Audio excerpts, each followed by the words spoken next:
করলেন, আল্লাহ পাক মশা বাহিনী পাঠাই দিলেন। নমরুদ তাকায় দেখে আসমান থেকে একটা মশার জাগ আসতেছে, বলে ক্ষুদ্র মশা, এই আগুন ধরাও, সব শেষ হয়ে যাবে। আগুন ধরাই সে কাজ হয় না। এক একটা মশা এক একটা সৈনিককে কামড় দেয়, জমিনে পড়ে যায়। বড় বড় শক্তিশালী সৈনিকেরা জমিনে পড়ে ছটফট ছটফট করতে থাকে। মুহূর্তের মধ্যে নমরুদের সৈন্যরা সব জমিনে পড়ে আছে। নমরুদের অন্তরে ভয় এসে গেছে, এবার দৌড়ানো আরম্ভ করে। ল্যাংড়া মশাটা রাস্তার মাঝখানে বসা, আল্লাহকে বলে, আল্লাহ তুমি যদি অনুমতি দাও, আমি ল্যাংড়া মশাটা তার নাকের মধ্যে ঢুকি। আল্লাহ পাক অনুমতি দিলেন। ল্যাংড়া মশাটা নাকের মধ্য দিয়ে ঢুকে মস্তিষ্কে চলে গেছে। মস্তিষ্কে যে কামড়ানো আরম্ভ করছে, কামড়ানো আরম্ভ করছে। নমরুদের ভালো লাগে না, কি করবে, হাই হতাশ করতে থাকে। মাথার মধ্যে যখন থাবা দেয় তখন একটু ভালো লাগে, আবার কামড়ানো আরম্ভ হয়, খারাপ লাগে। লোক নির্ধারণ করলো, তুমি এখন থেকে মাথার মধ্যে আঘাত করতে থাকো। কি দিয়ে আঘাত করবা? বলে জুতা দিয়ে আঘাত করলে বেশি মজা লাগে। যে আল্লাহকে মারতে গিয়েছে, এত বড় অহংকার আমার আল্লাহ তামাম পৃথিবীর মানুষকে দেখায় দিলেন, দেখলে অহংকারীকে জুতা দিয়ে তার মাথায় পেটানো হইতেছে। তারপরও শান্তি নাই।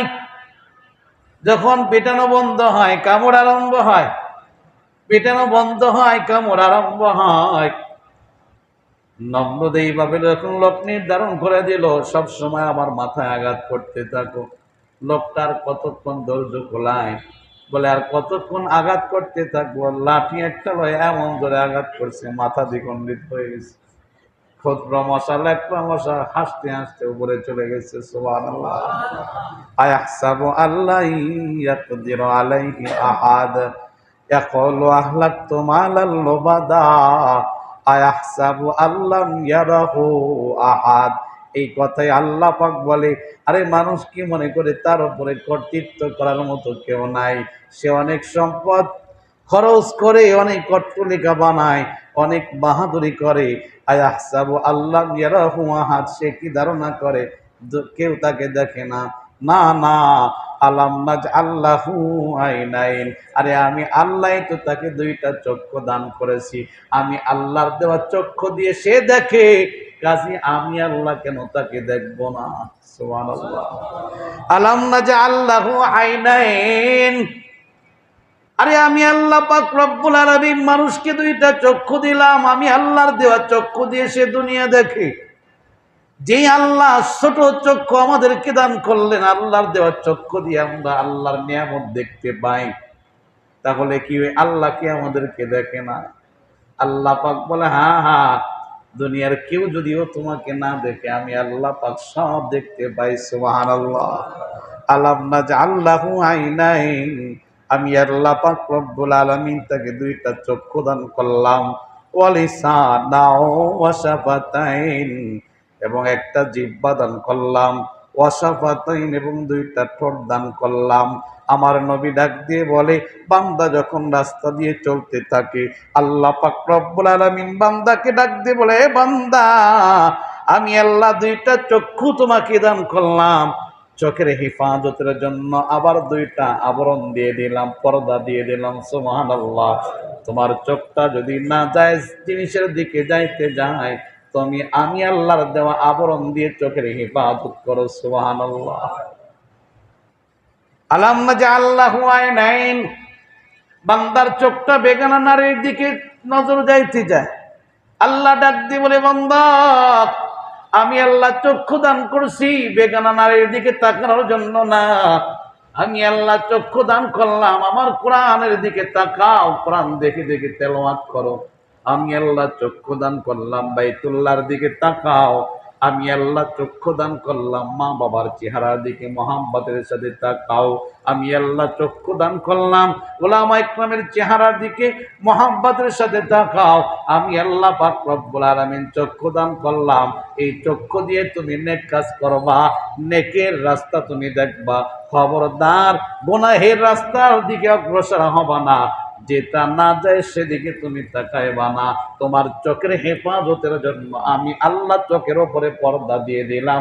যদি গুনাহের দিকে ধাবিত হইতে যায়, সাথে সাথে পর্দা দিয়ে চোখটা বন্ধ করবা, তুমি গুনাহ থেকে বেঁচে যাইবা। সুবহানাল্লাহ। আল্লাহ পাক রব্বুল আলামিন বান্দাকে ডাক দিয়ে বলে, বান্দা আমি আল্লাহ তোমাকে জিহ্বা দান করলাম, আবার জিহ্বার হেফাজতের জন্য দুইটা ঠোঁট দিয়ে দিলাম। জিহ্বার হেফাজতের জন্য আমি আল্লাহ পাক রব্বুল আলামিন পর্দা দিয়ে দিলাম। তোমার জিহ্বা গীবাত করতে চায়, তুমি ঠোঁটটা দুইটা বন্ধ করে জিহ্বাকে হেফাজত করো, গীবাত করা বন্ধ করে দাও। তোমার জিহ্বা চায় মানুষের ওপর তহমত লাগাইতি, আমি আল্লাহ পাক জিহ্বার হেফাজতের জন্য পর্দা দিয়েছি দুইটা ঠোঁট। ঠোঁটটা দিয়া তুমি জিহ্বাকে চাপায় রাখো, যেন কথা বের করতে না পারে, অন্যের ওপরে তহমত লাগাইতে না পারে, মানুষের সমালোচনা না করতে পারে। আলাম নাজআল লাহু আইনাইন ওয়া লিসানান ওয়া শাফাতাইন ওয়া হাদাইনাহুন নাজদাইন।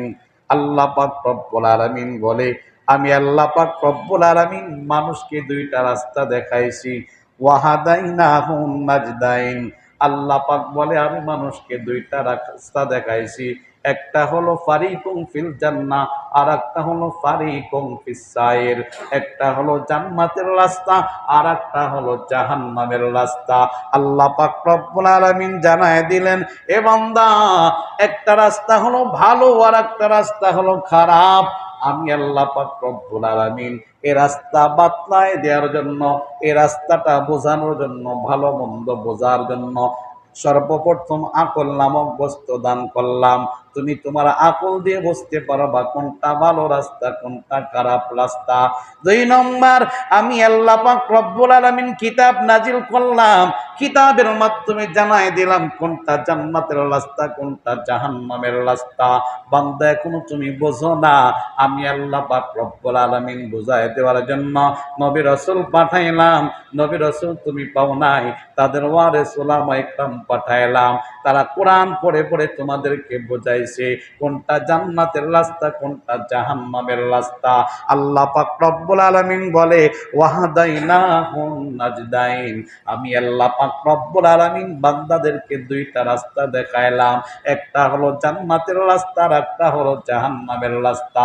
যে বান্দারা জান্নাতের রাস্তায় চলবে, ওই বান্দার মরণের পরে জিন্দেগি বড় সুন্দর হবে, সুন্দর হবে। মরণের পরে আর কষ্ট করা লাগবে না। ওই বান্দার কবর জগৎটা জান্নাতের টুকরা হবে গো। ওই বান্দার কবরে আমি আল্লাহ জান্নাতি বিছানা বিছায় দেব। ওই বান্দার দেহের মধ্যে আমি আল্লাহ কবর জগতে থাকা অবস্থায় জান্নাতি পোশাক পরিধান করাই দেব। সুবহানাল্লাহ। আমি আল্লাহ পাক ওই বান্দার রূহটাকে দুনিয়ার জমিনে রাখবো না, ওই বান্দার রূহটাকে 7 আসমান উপরে এমনি কিনে পৌঁছায় দেব। ওই বান্দার আমি একটা ঘুম দিবে, এক ঘুমে কিয়ামত আরম্ভ হবে। সুবহানাল্লাহ। কিন্তু যেই বান্দা ভালো রাস্তায় চলবে না, খারাপ রাস্তায় চলবে, জাহান্নামের রাস্তায় চলবে, ওই বান্দার মরণের সময় টের পাবে, হায় এখন তো দেখা যায় আমার মৃত্যুর যন্ত্রণা অনেক কঠিন, অনেক কঠিন। কত কঠিন! সরকারে দো আলম নবী বলে, জাহান্নামী বান্দার রূহ যখন কবজ করা হয়, তার কাছে মনে হয় কেমন যেন নিজের চামড়া জীবিত অবস্থায় সোলা হইতেছে, চামড়া সোলা হইতেছে। জীবন্ত মানুষের চামড়া চললে যেই কষ্ট হয়, মৃত্যুর যন্ত্রণা তার চাইতে আরো বেশি কঠিন। এখানেই শেষ নয়, বান্দার রূহটা 7 আসমান উপরে কিনে পৌঁছে না, বান্দার রূহটা 7 জমির নিচেই সিজ্জিনের মধ্যে চলে যায়। ওই বান্দার কবরটা জাহান্নামের গর্তে পরিণত হয়। 2 পাশ দিয়ে মাটি এমন ভাবে চাপ দিতে থাকে, ডান পাশের হাড্ডি বাম পাশে চলে যায়, বাম পাশের হাড্ডি ডান পাশে চলে আসে, হাড্ডিগুলো গোড়া গোড়া হয়ে যায়। আল্লাহ পাক বলে, এখানেই শেষ নয় দোস্তরে আমার, ওই বান্দার কবরে জাহান্নামী বিছানা বিছায় দেওয়া হয়, বান্দার দেহের মধ্যে জাহান্নামের আগুনের পোশাক পরিধান করানো হয়। ওই বান্দাকে কিয়ামত পর্যন্ত যন্ত্রণা দেওয়া হয়, আযাবের মধ্যে ফেলা হয়। বান্দা যন্ত্রণায় থাকতে থাকতে হয়, বান্দা কষ্ট পাইতে থাকে, আযাবের মধ্যে থাকতে থাকে, এইভাবে চিল্লাইতে থাকে, বান্দা আল্লাহ তুমি বাঁচাও বাঁচাও বাঁচাও। আর তাকে রক্ষা করার মতো কেউ নাই। ময়দানে মাহশারে উঠবে, 50,000 বছর দাঁড়ায় থাকবে বান্দা, 50,000 বছর দাঁড়ায় থাকবে। এরপরে আমলনামা দেওয়ার সময় আসবে, বান্দা বড় পেরেশান। ডান হাতে আমলনামা দেওয়া হবে না, তাকে বাম হাতে আমলনামাটা দেওয়া হবে। তাও সামনের দিক দিয়ে না, পিছনের দিক দিয়ে আমলনামাটা দেওয়া হবে। তাও আবার কেমনে দেওয়া হবে? এই বুকটা ছিদ্র করে ফেড়ে বান্দার বাম হাতটা বুকের মধ্য থেকে বের করে পিছনে নিয়ে যাওয়া হবে। পিছনে যখন বাম হাতি কিতাবটা দেওয়া হবে, আমলনামাটা দেওয়া হবে, বান্দার চেহারা সামনে, আমলনামাটা পিছনে বান্দা দেখতে পায় না। আল্লাহ পাক ফেরেশতাদেরকে ডাক দিয়ে বলে, ফেরেশতারা রে, এই বান্দার চেহারাটা, মাথাটা ধরে মস্কায়া পিছনের দিকে নিয়ে যাও, সেজন্য তারা আমলনামাটা দেখতে পায়। বান্দা আমলনামাটা দেখবি, আল্লাহ পাক বলবি ইকরা কিতাবাক, এই বান্দা আমলনামাটা পড়। কাফা বিনাফসিকাল ইয়াউমা আলাইকা হাসিবা। বান্দারে, তোমার আমলনামাটা পড়ার জন্য তুমি যথেষ্ট, তুমি যথেষ্ট, তুমি যথেষ্ট।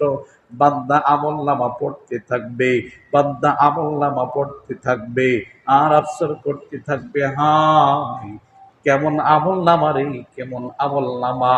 অদিয়াল কিতাব ফাতারাল মুজরিমিনা মুশফিকিনা মিম্মা ফি ওয়া ইয়াকুলুনা ইয়া ওয়াইলাতানা মালি হাযাল কিতাব লা ইউগাদিরু সাগীরাতান ওয়ালা কাবীরাতান ইল্লা আহসাহা।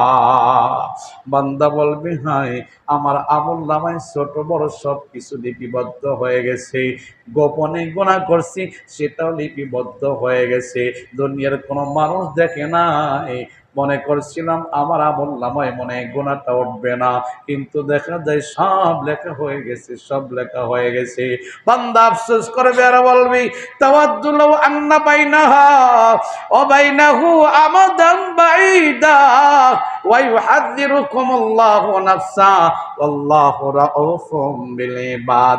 হায় তাওয়াদ্দু লাউ আন্না বাইনাহা ওয়া বাইনাহু আমাদান বাঈদা, আমার এবং আমলনামার মাঝে অনেক দূরত্ব যদি হতো রে, আমলনামাটা যদি সামনে পেশ না করা হতো, কতই না ভালো হইতো।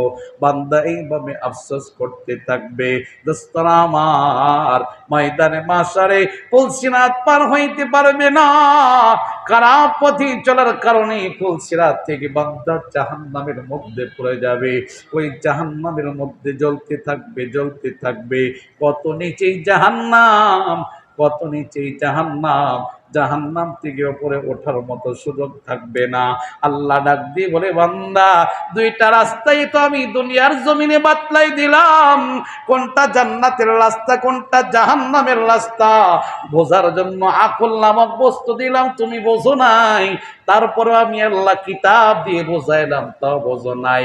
আমি আল্লাহ নবী রাসূল পাঠাইলাম, তারা কত বোঝাইলো, তোমরা বোঝো নাই। আমি আল্লাহ ওয়ারিসদেরকে পাঠাইলাম, উলামা ইকরাম পাঠাইলাম, কত বোঝাইলাম, বোঝো নাই। এখন তুমি আস্বাদন করতে থাকো, শাস্তির স্বাদ আস্বাদন করতে থাকো। তাহলে রাস্তা হলো দুইটা, একটা হলো জান্নাতের রাস্তা, আর একটা হলো জাহান্নামের রাস্তা। আমরা দুনিয়ার সামান্য জিন্দেগিতে জান্নাতের রাস্তায় চলবো, জাহান্নামের রাস্তায় চলবো না, ঠিক কিনা? যতই কষ্ট হোক না কেন, প্রয়োজনে একবেলা না খেয়ে থাকবো, তারপর হারাম খাবো না। যতই কষ্ট হোক না কেন, এই চক্ষু দিয়া বেগানা আমার এইদিকে তাকাইবো না। এই জবান দিয়া মিথ্যা কথা বলবো না, জবান দিয়ে চগলখড়ি করবো না, জবান দিয়ে মানুষকে কষ্ট দেব না।